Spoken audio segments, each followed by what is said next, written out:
Ele jogou o pai de 81 anos na roça, longe de tudo, sem luz, sem água encanada, e foi embora sem olhar para trás. Vai apodrecer lá sozinho, disse ao irmão, rindo no caminho de volta para a cidade. O velho ficou ali, curvado na varanda de madeira velha, vendo a poeira do carro sumir no horizonte. Mas o que esse filho não sabia é que aquele homem simples guardava algo da época em que trabalhou nas fazendas. E quando a verdade veio à tona, já era tarde demais. José Antônio Ferreira segurou firme a mala de papelão amarrada com barbante e apertou contra o peito o envelope pardo que sempre carregava. Seus dedos calejados tremiam levemente, não de medo, mas de uma tristeza profunda que só quem já viveu 8 décadas consegue suportar sem desabar. O sol do cerrado batia impiedoso em sua nuca, queimando a pele já marcada por anos de trabalho sob o mesmo céu que agora testemunhava sua solidão. A casa rangia. Cada tábua de madeira parecia gemer uma história antiga, esquecida pelo tempo e pelos homens. Não havia móveis, apenas o esqueleto de uma construção que um dia abrigou sonhos. O chão de terra batida estava coberto por folhas secas que o vento trouxera de quem sabe onde. As janelas sem vidro deixavam entrar não apenas a luz, mas também o vento quente que carregava o cheiro de mato seco e poeira vermelha. José Antônio caminhou devagar até a varanda. Cada passo era uma negociação com os joelhos, que já não obedeciam como antes. Sentou-se num degrau de madeira carcomida e olhou para a imensidão do cerrado. Ao longe, o horizonte se perdia numa linha tremulante, onde a terra queimada encontrava o céu sem nuvens. Silêncio. Um silêncio tão profundo que ele podia ouvir o próprio coração batendo cansado dentro do peito. Abriu a mala com cuidado. Dentro, apenas o essencial. 3 mudas de roupa lavadas e remendadas, um par de chinelos de dedo, remédios para a pressão que logo acabariam, uma foto desbotada onde ele aparecia jovem ao lado de Marta e um rosário de madeira que pertencera à mãe dele. Tocou cada objeto como quem se despede, mas seus olhos sempre voltavam para o envelope pardo que mantinha separado, intocado, sagrado. Pensou nos filhos, Ricardo e André, seus meninos. Aqueles que ele embalou nos braços quando choravam de fome, que ele ensinou a andar, segurando suas mãos grandes e ásperas, que ele viu crescer mesmo quando o cansaço quase o derrubava, depois de dias inteiros quebrando terra alheia sob o sol. Sentiu o peito apertar, uma dor diferente da física, mais profunda, mais cruel. A dor de perceber que tudo o que construiu como pai tinha desmoronado em algum lugar entre o passado e aquela tarde de abandono. Ricardo, o primogênito. O menino que aos 7 anos dizia que quando crescesse ia comprar uma casa grande para o pai, nunca mais ter que trabalhar na roça. Onde estava aquele menino? Quando ele se transformou no homem de olhar duro que há poucos minutos o empurrou para fora da caminhonete como se descartasse lixo, José Antônio fechou os olhos e viu o rosto do filho dizendo aquelas palavras que agora ecoavam na solidão. Aqui é seu lugar agora, velho, longe da minha vista, longe dos meus negócios. A garganta apertou. Ele engoliu seco, mas as lágrimas vieram mesmo assim, silenciosas, escorrendo pelas rugas profundas que mapeavam uma vida inteira de sol, suor e sacrifício. Não eram lágrimas de autopiedade, eram lágrimas de luto por filhos que ainda viviam, mas que ele já não reconhecia mais. 3 meses antes, tudo tinha começado a desmoronar. Marta Mendes Ferreira faleceu numa terça-feira chuvosa de abril. Seu coração simplesmente cansou de bater depois de 76 anos de vida simples e honesta. José Antônio segurou a mão dela até o último suspiro, sussurrando promessas de reencontro que só a fé pode sustentar. O velório foi concorrido. Marta era conhecida na igreja, nas reuniões de oração entre as vizinhas do bairro onde moravam com Ricardo. Mas na hora de partir, quando o caixão desceu à terra vermelha do cemitério Jardim das Palmeiras, José Antônio percebeu algo nos olhos dos filhos que o fez gelar por dentro. Não era tristeza, Era cálculo. Uma semana depois do enterro, Ricardo convocou uma reunião na sala de estar da própria casa, aquela onde José Antônio morava como hóspede tolerado desde que venderam o barraco humilde onde vivera a vida toda. Vanessa Cristina, a nora, estava presente. André também. Todos sentados no sofá de couro importado, enquanto José Antônio permaneceu de pé, segurando o chapéu de palha entre as mãos como fazia quando estava nervoso. Pai, precisamos conversar sobre a herança da mãe. Ricardo começou, a voz firme e impessoal, como se estivesse numa reunião de negócios. A casa no setor Bueno está avaliada em 1.200.000. As aplicações somam mais 300.000. É um bom patrimônio. José Antônio apenas acenou com a cabeça. Conhecia aqueles números. Marta sempre foi cuidadosa, juntando por centavo durante toda a vida de professora primária aposentada. Eu e André estamos pensando em vender tudo e dividir, continuou Ricardo, evitando o olhar do pai. O senhor pode ficar morando aqui com a gente, claro. Não precisa se preocupar. Morando aqui, Vanessa interrompeu com um sorriso forçado. Talvez num espaço mais adequado, né? A edícula nos fundos está vazia. Seria mais confortável para o senhor, mais privacidade. Privacidade. A palavra soou como exílio. André mexeu-se desconfortável no sofá. Ele era mais fraco, menos determinado que o irmão, sempre deixando Ricardo liderar. Pai, é que assim fica melhor organizado, sabe? A gente tem a rotina, as crianças e... Eu entendo, José Antônio cortou, a voz calma, mas o coração despedaçado. Podem fazer o que acharem melhor. Sua mãe deixou para vocês. Eu não preciso de nada disso. Ricardo se levantou aliviado. Ótimo. Vou providenciar os documentos. A mudança pode ser esse fim de semana? Esse fim de semana. 5 dias para tirar José Antônio da sala de estar e colocá-lo na edícula de 9 metros quadrados, nos fundos da mansão, longe das visitas, longe dos netos que a nora não queria que convivessem muito com o velho chato que cheirava a remédio e vivia contando histórias do passado. Naquela noite, José Antônio não dormiu. Sentado na beira da cama, que em breve não seria mais sua, segurou o envelope pardo que guardava havia décadas numa caixa velha debaixo da cama. Passou os dedos pelas bordas amareladas, pelo selo de lacre que nunca rompeu na frente de ninguém. Marta sabia o que havia ali dentro. Eles conversaram sobre isso muitas vezes, sempre chegando à mesma conclusão. Vamos deixar quietos, Zé. Se os meninos souberem, pode mudar eles. Vamos ver primeiro que tipo de homens eles se tornam sem saber de nada disso. Agora Marta se fora. E José Antônio estava vendo exatamente que tipo de homem seus filhos se tornaram. Os meses seguintes foram uma descida lenta e dolorosa ao inferno. Na edícula, José Antônio vivia como fantasma. Acordava antes do sol, para não atrapalhar a rotina da casa grande. Fazia seu café ralo num fogareiro elétrico velho, comia pão dormido que Vanessa deixava sobrar propositalmente, e passava os dias sentado numa cadeira de plástico, olhando para o muro alto que separava aquele quintal do resto do mundo.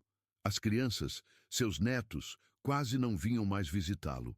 Vanessa inventava desculpas. Estavam ocupados com escola, com inglês, com natação. A verdade é que ela os proibia. Não quero vocês pegando manias de pobre do vovô, disse certa vez alto o suficiente para José Antônio ouvir através da janela aberta. Ricardo entrava e saía da casa sem cumprimentar. Quando cruzavam no jardim, o filho desviava o olhar, ocupado demais com o celular, com os negócios, com qualquer coisa que justificasse a indiferença. André aparecia aos domingos, trazia alguma comida, perguntava se estava tudo bem, mas nunca ficava mais que 15 minutos. Tinha pressa. Sempre tinha pressa. Foi numa quinta-feira sufocante de agosto que a situação explodiu. Vanessa entrou na edícula sem bater. José Antônio estava lendo a Bíblia, óculos pousados na ponta do nariz, quando ela invadiu o pequeno espaço com expressão de nojo mal disfarçado. Seu José, preciso falar uma coisa, começou ela, os braços cruzados sobre o peito. O senhor não acha que já está na hora de procurar um asilo? Tem uns muito bons, sabe? O senhor ia ter companhia de gente da sua idade, atividades, essas coisas. José Antônio tirou os óculos devagar. Asilo? É, ora, o senhor já tem 81 anos. Precisa de cuidados. Aqui a gente não tem estrutura. Eu trabalho, Ricardo vive viajando, as crianças têm a vida delas. Não é melhor um lugar especializado? Vanessa, ele falou baixo, mas com uma firmeza que a fez dar um passo atrás. Eu não vou para asilo nenhum. Não sou um problema que precisa ser resolvido. Sou o pai do seu marido. Ela riu. Um riso curto, cruel, carregado de desprezo. Pai? Que tipo de pai você foi, seu José? Trabalhador braçal que mal conseguiu dar educação para os filhos? O Ricardo, que é hoje apesar do senhor, não por causa do senhor. E agora fica aí, peso morto, vivendo de favor na casa que ele conquistou com o próprio suor. As palavras cortaram fundo. José Antônio sentiu o peito apertar, a visão embaçar. Não de raiva, de dor, da dor profunda de perceber que era assim que o enxergavam. Estorvo, peso, lixo descartável. Vou falar com o Ricardo, Vanessa continuou, virando-se para sair. Semana que vem a gente resolve isso. Naquela noite, José Antônio ouviu a conversa através da janela. Ricardo e Vanessa discutindo no quintal, as vozes carregadas em tom de irritação. Amor, seu pai não pode ficar aqui. Está atrapalhando nossa vida. Os amigos vêm jantar e ele aparece de chinelo pedindo licença para pegar água. É constrangedor. Eu sei, Vanessa. Mas e daí? Vou jogar meu pai num asilo? Por que não? É o melhor lugar para ele. Ou melhor ainda, manda ele para a roça. Aquela propriedade velha que seu avô deixou.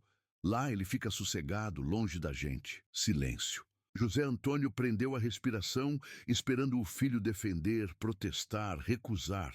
Mas o que veio foi pior. Você tem razão, é a melhor solução. José Antônio fechou os olhos. A última fagulha de esperança que ainda ardia dentro dele se apagou. 3 dias depois, Ricardo entrou na edícula com expressão determinada. Não havia gentileza naquele rosto, apenas a frieza de quem já tomou decisão e não quer discussão. Pai, vamos fazer uma mudança. Tenho aquela propriedade no interior, perto de Itaberaí. Casa simples, terreno grande, ar puro. Vai ser bom para o senhor. Mais tranquilo. José Antônio olhou para o filho. Viu a mentira. Viu a rejeição. Viu o abandono escondido atrás de palavras bonitas. Quando? Perguntou simplesmente. Amanhã, já arrumei tudo. André vai junto. Não havia negociação ali, havia sentença. No dia seguinte, sentado no banco traseiro da caminhonete entre caixas e ferramentas velhas, como se fosse carga de segunda classe, José Antônio viu a cidade ficar para trás. Ricardo dirigia em silêncio, maxilar travado, olhos fixos na estrada. André ia no banco ao lado, mexendo no celular, evitando olhar para trás. A estrada de terra começou depois de 2 horas de asfalto. Poeira vermelha invadiu a caminhonete mesmo com vidros fechados. O cerrado se estendia infinito de ambos os lados, paisagem áspera e solitária como a vida que esperava José Antônio. Quando a casa surgiu no horizonte, o coração do velho apertou. Não era casa, era ruína. Tábuas soltas, telhado furado, mato crescendo pelas frestas, nenhum sinal de vida, nenhuma estrutura, nenhuma dignidade. Ricardo parou a caminhonete. É aqui, tem um poço ali atrás. Água é boa, lenha tem de sobra no cerrado. Vai dar para o senhor se virar. José Antônio desceu devagar, as pernas bambas, não por fraqueza física, mas pelo choque da realidade. Aquilo era exílio. Aquilo era sentença de morte lenta. André colocou a mala de papelão no chão e voltou depressa para a caminhonete, como se tivesse vergonha de olhar nos olhos do pai. Ricardo desceu Entregou uma caixa com mantimentos básicos, arroz, feijão, óleo, sal, provisão para talvez um mês se ele economizasse. A gente volta daqui uns tempos para ver como está, Ricardo disse, mas ambos sabiam que era mentira. José Antônio apenas acenou. Não tinha mais palavras, não tinha mais forças. Ricardo voltou para a caminhonete, ligou o motor e foi embora sem olhar para trás. José Antônio ficou parado ali, vendo a poeira subir no horizonte, vendo seus filhos desaparecerem como desaparecem sonhos quando a realidade amanhece cruel e definitiva. Sentiu as lágrimas virem, mas não as impediu. Deixou-as escorrer, lavar um pouco da dor, limpar um pedaço da amargura. Quando o barulho do motor sumiu completamente e só restou o silêncio imenso do cerrado, José Antônio entrou na casa abandonada. Sentou-se no chão de terra batida, abriu a mala e tirou o envelope pardo. Olhou para ele longamente. Aquele pedaço de papel amarelado guardava a verdade que poderia ter mudado tudo, mas não mudou, porque José Antônio escolheu esperar. Escolheu ver primeiro que tipo de homem seus filhos se tornariam. E agora sabia. Sabia exatamente que tipo de homens eles eram. Guardou o envelope de volta na mala. Talvez ainda houvesse propósito naquilo. Talvez Deus tivesse plano que seus olhos ainda não enxergavam. Talvez não houvesse nada. Talvez fosse só velho tolo agarrado à esperança morta. Naquela primeira noite, sozinho no meio do nada, José Antônio dormiu no chão duro, abraçado à mala de papelão.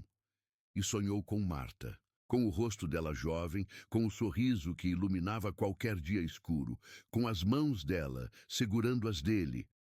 "Aguenta mais um pouco, meu velho", ela disse no sonho. "Ainda não acabou." Quando acordou ao amanhecer, José Antônio não sabia se acreditava naquelas palavras, mas se levantou mesmo assim, porque era o que sempre fez, porque desistir nunca foi opção, mesmo quando deveria ter sido. As primeiras semanas foram um inferno na terra. José Antônio acordava com o corpo doendo inteiro. O chão duro cobrava seu preço. As costas reclamavam, os joelhos rangiam, os ossos velhos protestavam contra tratamento que nem animal merecia. Sempre se levantava. A água do poço era boa, como Ricardo tinha dito, mas buscá-la era tortura.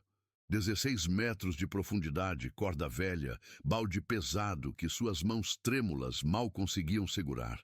Cada ida ao poço era batalha contra o corpo que já não obedecia como antes. Comida acabou rápido. O arroz que deveria durar um mês durou 15 dias, porque José Antônio não sabia mais cozinhar direito. Queimou metade, deixou cru a outra metade, desperdiçou sem querer. O feijão azedou no calor porque não tinha geladeira. O óleo ficou rançoso. A fome chegou na terceira semana. José Antônio aprendeu a comer folhas de ora pronobis que cresciam no quintal abandonado, frutas do cerrado que os pássaros comiam, raízes que ele arrancava da terra com as mãos sangrando. Voltou a ser aquilo que foi na infância. Menino pobre do interior que comia o que a terra oferecia ou não comia nada. Emagreceu. A roupa já folgada ficou ainda mais larga. As costelas ficaram salientes. O rosto encovado. Quando viu seu reflexo na água do poço, não se reconheceu. Aquele esqueleto ambulante não podia ser ele. Os remédios acabaram. Pressão alta ficou descontrolada. Tonturas vieram. Algumas noites ele desmaiava e acordava horas depois no chão, confuso, sem saber onde estava ou como tinha ido parar ali. Certa madrugada, acordou com dor no peito tão forte que teve certeza de que era o fim. Deitou-se de novo no chão frio, abraçou o rosário da mãe e esperou a morte chegar. Rezou. Pediu perdão pelos pecados que não sabia quais eram. Pediu força para aceitar. Pediu que Marta estivesse esperando do outro lado. Mas a morte não veio. A dor passou. E ele viu mais um. "Por que, Deus?" perguntou ao céu vazio. "Por que me mantém vivo para sofrer assim?" Deus não respondeu. ou respondeu de maneira que José Antônio ainda não entendia. Na quinta semana, aconteceu algo inesperado. José Antônio estava sentado na varanda podre quando ouviu o barulho de motor. Coração acelerou. Seria Ricardo? André? Teriam voltado para buscá-lo, arrependidos, envergonhados, mas voltado? Mas não era caminhonete conhecida. Era caminhão velho de fazenda. Parou em frente à propriedade e um homem desceu. 50 e poucos anos, pele queimada de sol, chapéu de couro na cabeça. Seu José, ele chamou, aproximando-se. José Antônio acenou, desconfiado. Quem pergunta? Sebastião Moreira. Sou capataz da fazenda Santa Rita, a 10 quilômetros daqui. Soube que tinha gente morando nessa casa velha. Vim ver se precisava de alguma coisa. José Antônio olhou para aquele estranho. Por que alguém se daria ao trabalho de vir até ali? Sebastião subiu na varanda e o que viu fez seu rosto mudar. Viu a magreza extrema, os olhos fundos, a fraqueza. Viu o homem à beira da morte. Senhor está passando fome. Não foi pergunta, foi constatação. José Antônio baixou a cabeça. Vergonha queimou mais que a fome. Espera aqui, Sebastião ordenou e voltou ao caminhão. Retornou com caixa cheia. Arroz, feijão, café, açúcar, óleo novo, carne seca, farinha, ovos, leite. Isso aqui vai segurar o senhor por um tempo. E vou falar com o patrão. A gente sempre precisa de gente que saiba trabalhar com a terra. Eu tenho 81 anos, José Antônio murmurou. Não sirvo mais para trabalho pesado. Todo trabalho é honrado, seu José, e toda ajuda é bem-vinda. Apareça lá na fazenda semana que vem, a gente conversa. Sebastião foi embora da caixa de comida e algo que José Antônio não sentia há meses. Esperança. Naquela noite, José Antônio comeu arroz com ovo frito. Comida simples que pareceu banquete depois de semanas de fome. Chorou porque comida quente no estômago vazio dói e conforta ao mesmo tempo. Chorou porque estranho mostrou mais humanidade que os próprios filhos. Uma semana depois, José Antônio caminhou os 10 quilômetros até a fazenda Santa Rita. Pernas doíam, sol queimava, mas ele chegou. Sebastião o recebeu com sorriso. Seu José, vem comigo. Levou-o até a sede da fazenda, onde um homem de uns 70 anos, alto, cabelo branco, olhos claros, estava sentado na varanda. Patrão, esse é o seu José que falei. O fazendeiro se levantou e estendeu a mão. Lourival Mendes, Sebastião me contou sua situação. Pode morar numa casinha aqui da fazenda se quiser. Em troca, o senhor pode ajudar com o que conseguir. Cuidar da horta, das galinhas, essas coisas leves. José Antônio apertou aquela mão com as duas dele, trêmulas, cheias de calos e dor. Deus abençoe o senhor. Lourival sorriu. Deus já me abençoou demais, seu José. Agora é hora de abençoar os outros. José Antônio se mudou para a casinha simples, mas limpa nos fundos da fazenda. Tinha cama de verdade, fogão que funcionava, banheiro com chuveiro. Luxo que ele não via há meses. Chorou na primeira noite, dormindo em cama, coberto por lençol limpo, longe do chão duro e das paredes podres. Nos meses seguintes, José Antônio se recuperou. Ganhou peso. Recuperou forças. Trabalhava na horta, cuidava das galinhas, ajudava onde podia. Nada pesado, nada que machucasse. Apenas o suficiente para se sentir útil novamente. Sebastião virou amigo. Conversavam durante o almoço na sombra das árvores. José Antônio contou sua história. Falou dos filhos, do abandono, da mágoa que carregava como pedra no peito. O senhor vai perdoar eles? Sebastião perguntou certo dia. José Antônio ficou quieto por muito tempo. Não sei se consigo. Rancor é veneno, seu José. Mata devagar, mas mata. Eu sei. Mas perdoar dói mais que guardar mágoa. Dói, Sebastião concordou, mas liberta. José Antônio carregou aquelas palavras por dias. Pensou nelas durante o trabalho, durante as refeições, durante as noites em que olhava para o céu estrelado do cerrado. Perdoar. Será que conseguiria? Foi numa tarde de dezembro, 6 meses depois do abandono, que a resposta veio. José Antônio estava regando a horta quando viu Sebastião se aproximar correndo. Seu José, seu Ricardo está aqui, veio procurar o senhor. O coração disparou, misto de esperança e medo. Ricardo tinha voltado. Mas por quê? Foi até a entrada da fazenda. Lá estava a caminhonete conhecida. Ricardo desceu, seguido por André. Ambos pareciam diferentes, magros, cansados, algo nos olhos que José Antônio não reconhecia. Pai, Ricardo começou, voz trêmula, a gente precisa conversar. José Antônio cruzou os braços. Não ia facilitar. Não depois de tudo. André deu passo à frente. Pai, a gente fez uma burrada gigante, e a gente veio pedir perdão. Perdão! José Antônio repetiu, a voz carregada de amargura que não conseguia esconder. Vocês me jogaram numa casa caindo aos pedaços, sem luz, sem água, sem comida, e acham que perdão resolve? Ricardo baixou a cabeça. Não resolve. Nada resolve o que fizemos. Mas a gente precisa falar a verdade para o senhor. Então falem. André respirou fundo. Depois que a gente deixou o senhor aqui, tudo desmoronou. A empresa do Ricardo faliu. Perdemos tudo. A casa, os carros, tudo. Vanessa me deixou. Ricardo continuou, voz quebrada. Levou as crianças e foi embora quando o dinheiro acabou. Disse que não casou comigo para viver na pobreza. E eu perdi o emprego. André completou. Fiquei deprimido. Tentei me matar, pai.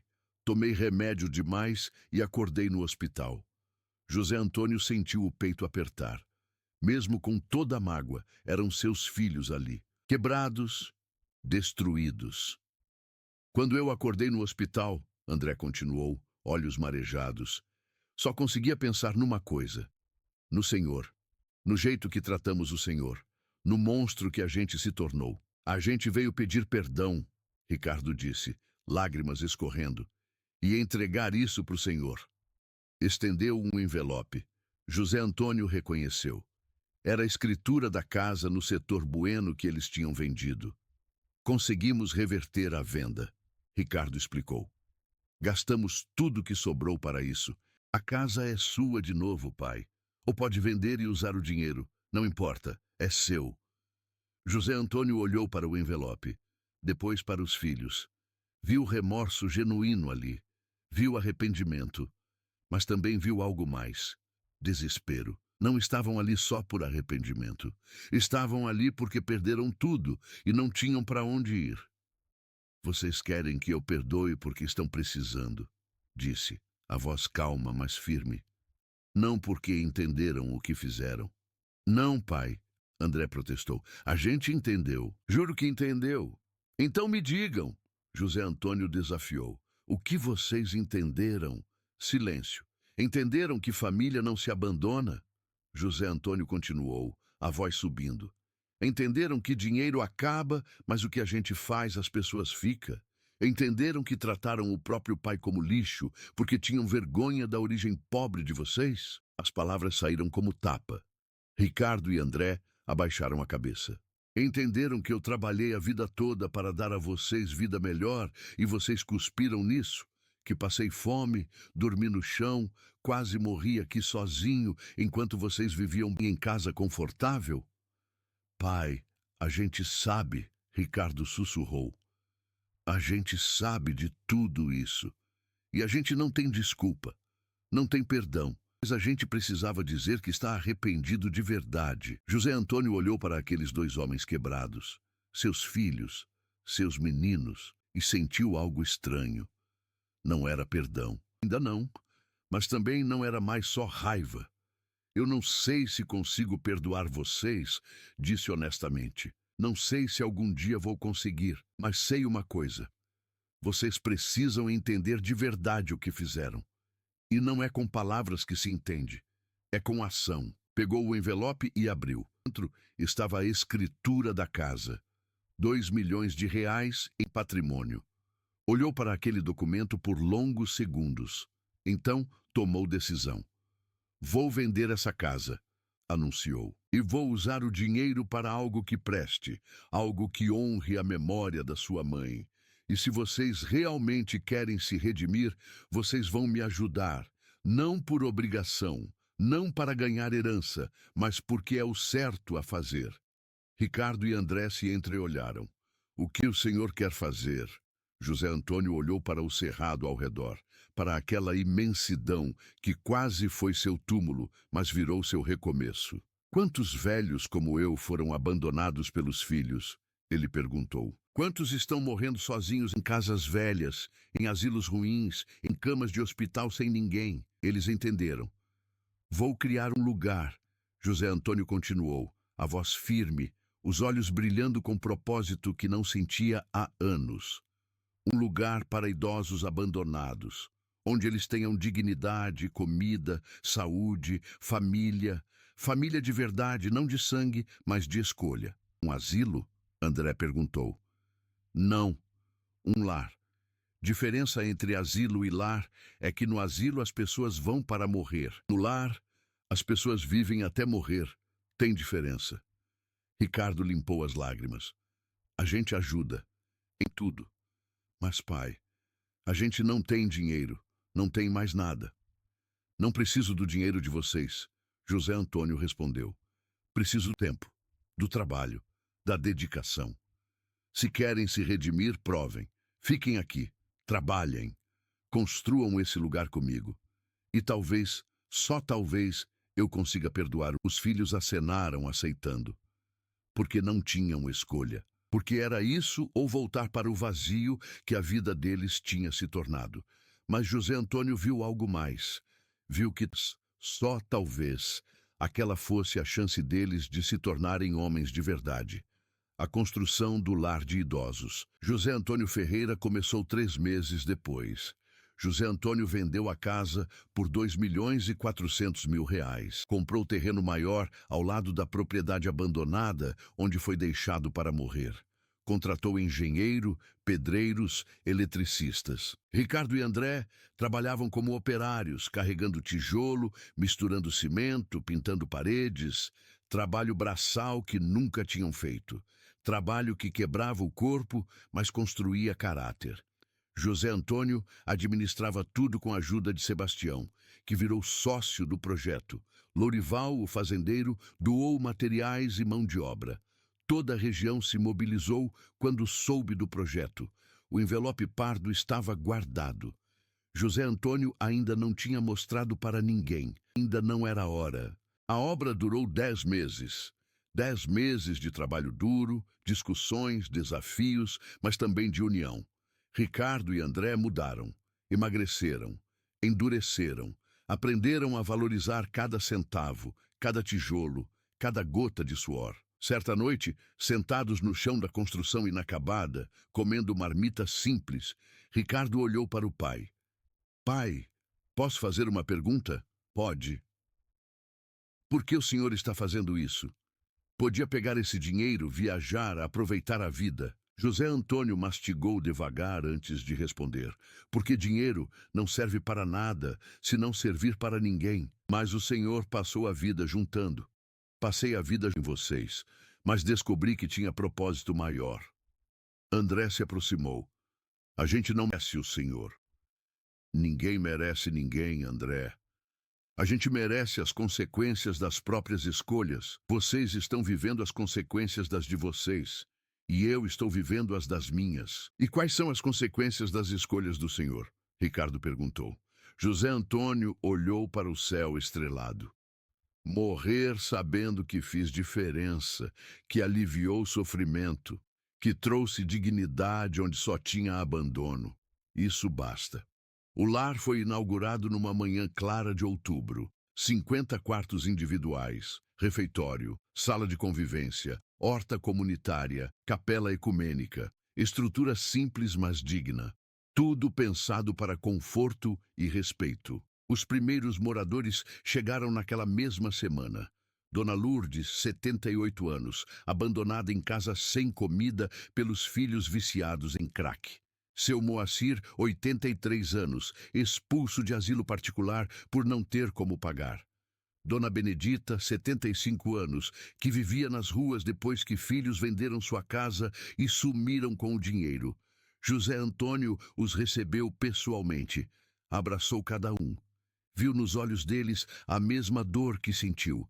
E prometeu: aqui vocês têm família. Aqui vocês têm casa. Aqui vocês vivem. Não apenas existem. Ricardo e André trabalhavam como coordenadores, sem salário nos primeiros meses. Apenas moradia em apartamentos simples e comida. Aprendiam a ouvir histórias, a ter paciência com limitações, a servir sem esperar nada em troca. Foi doloroso, foi humilhante, foi transformador. Vanessa apareceu um dia. Chegou de carro importado, maquiagem perfeita, roupas caras. Veio buscar Ricardo. Amor, já deu de brincadeira. Consegui vaga para você numa empresa boa em São Paulo. Vamos recomeçar. Ricardo olhou para ela, viu a mulher que tinha amado, mas também viu superficialidade, interesse, vazio. Não vou, Vanessa. Como não vai? Vai ficar aqui nesse fim de mundo limpando bunda de velho?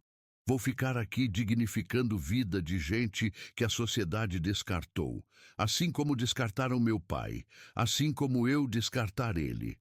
Você está louco. Jogou fora uma carreira de sucesso para isso? Eu não tinha carreira de sucesso, Vanessa. Eu tinha dinheiro. Diferença é que carreira se constrói com trabalho honesto. Dinheiro eu tive roubando, mentindo, passando por cima de gente. Agora estou construindo algo de verdade pela primeira vez na vida. Vanessa riu com desdém. Você virou lunático igual seu pai. Se cuidar de quem precisa é loucura, então eu quero ser lunático mesmo. Ela foi embora. Ricardo não chorou. Pela primeira vez em muito tempo, sentiu paz. 6 meses depois do início das atividades, o lar estava funcionando em plena capacidade. 50 idosos moravam ali. Cada um com sua história de abandono, cada um com sua dor. Cada um encontrando naquele lugar algo que tinham perdido, dignidade. José Antônio, aos 82 anos, estava sentado na varanda principal ao lado de Sebastião, tomando café e vendo o sol nascer sobre o cerrado. Era uma manhã linda, o tipo de manhã que faz você agradecer por estar vivo. Sabe o que é engraçado, Sebastião? José Antônio disse, olhando para o horizonte dourado. Juntei 23 milhões de reais, pensando que ia dar para meus filhos terem vida melhor. E no fim, dei para 50 estranhos que se tornaram mais família do que meu próprio sangue. Sebastião riu. Família não é quem te dá a vida, seu Zé. Família é quem faz sua vida valer a pena. José Antônio acenou concordando. Olhou para o jardim, onde Dona Lourdes regava as flores cantarolando. Para a quadra, onde seu Moacir ensinava xadrez para outros moradores. Para a cozinha, onde Dona Benedita ajudava Terezinha a preparar o almoço. E viu Ricardo, suado, cavando canteiros para a nova horta comunitária, trabalhando lado a lado com André. Os filhos estavam diferentes. Ricardo tinha perdido aquela arrogância que carregava como armadura. Falava menos, ouvia mais, trabalhava duro sem reclamar. À noite participava das rodas de conversa onde os idosos contavam suas histórias.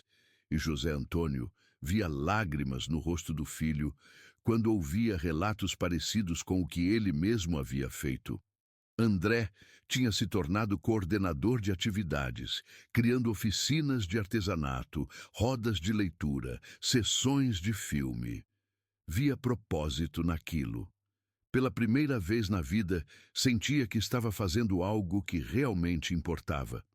Nenhum dos dois tocou mais no assunto herança.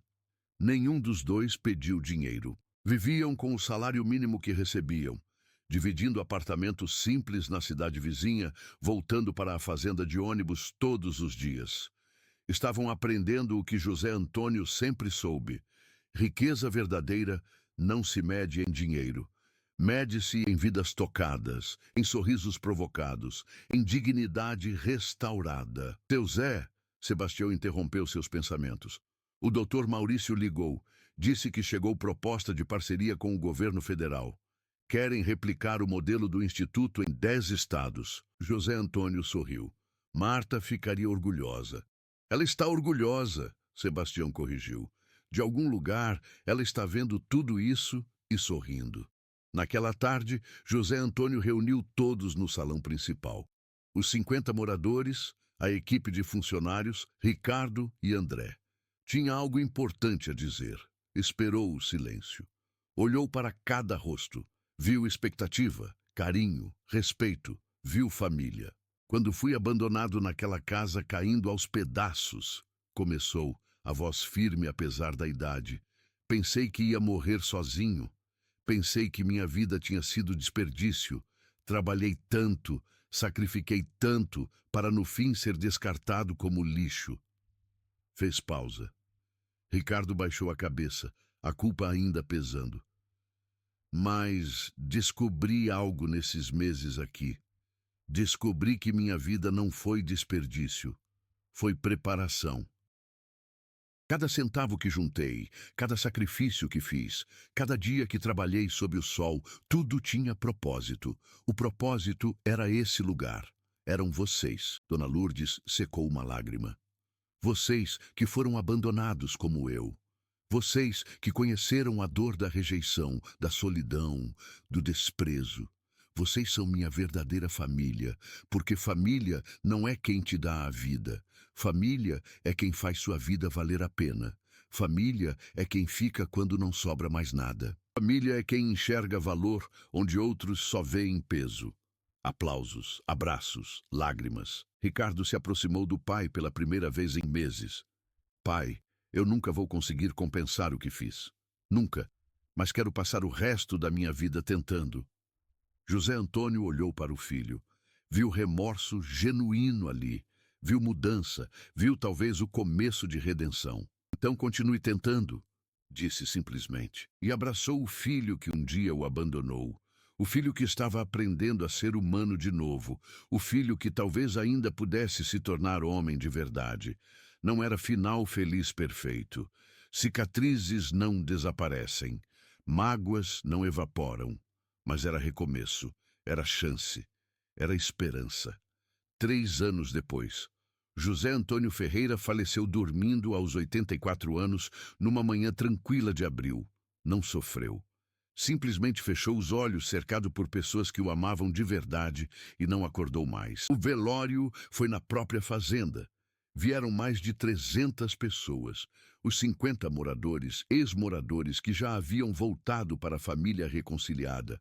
Funcionários, voluntários, autoridades e Ricardo e André, agora co-diretores do Instituto, que haviam transformado aquilo em missão de vida. Ricardo leu uma carta que escreveu ao pai, mas nunca teve coragem de entregar. Pai, passei a vida perseguindo dinheiro achando que era isso que dava valor a um... Construí império, acumulei bens, frequentei lugares chiques e no fim não tinha nada, estava vazio. Quando o Senhor me deu segunda chance, quando me deixou trabalhar aqui mesmo depois de tudo que fiz, aprendi o que deveria ter aprendido quando criança. Valor de um homem se mede pelo que ele dá, não pelo que ele tem. O Senhor deu tudo. Deu amor, trabalho, sacrifício, perdão e deixou um legado que vai sobreviver gerações. Eu tinha vergonha do Senhor. Agora tenho vergonha de mim mesmo por não ter sido digno de ser seu filho. Mas vou passar o resto da minha vida tentando honrar seu nome. André plantou uma árvore no jardim em homenagem ao pai. Uma peroba rosa, que pode viver mais de 500 anos, para que as próximas gerações saibam, disse na cerimônia, que existiu um homem chamado José Antônio Ferreira, que amou mais do que foi amado, deu mais do que recebeu e perdoou mais do que merecia ser perdoado. A fazenda continuou. Cresceu. O modelo foi replicado em 17 estados. Milhares de idosos encontraram dignidade onde antes havia abandono. E o envelope pardo, aquele que José Antônio carregou por tanto tempo como trunfo secreto e escudo silencioso, foi emoldurado e pendurado na entrada do Instituto com uma placa. Aqui morou José Antônio Ferreira. Homem simples que provou que riqueza verdadeira não está no que guardamos para nós, mas no que compartilhamos com quem mais precisa. Que este lugar seja lembrete eterno. Família é escolha, bondade é riqueza, e nunca é tarde para recomeçar. Ricardo tocava aquela placa toda manhã ao chegar para trabalhar. André fazia o mesmo toda noite ao ir embora. Era ritual, era promessa. Era forma de dizer ao pai que finalmente entenderam a lição. E em noites de céu estrelado no cerrado, quando o vento soprava suave sobre a terra vermelha, quem prestava atenção podia quase ouvir a voz de José Antônio sussurrando a verdade que viveu e que mudou tantas vidas. O valor de um homem nunca está no que ele possui. Está ele toca, quantos corações ele aquece, quantas lágrimas ele enxuga. Isso, meus filhos, é herança que nenhum banco pode guardar e nenhum testamento pode dividir. Isso é imortalidade.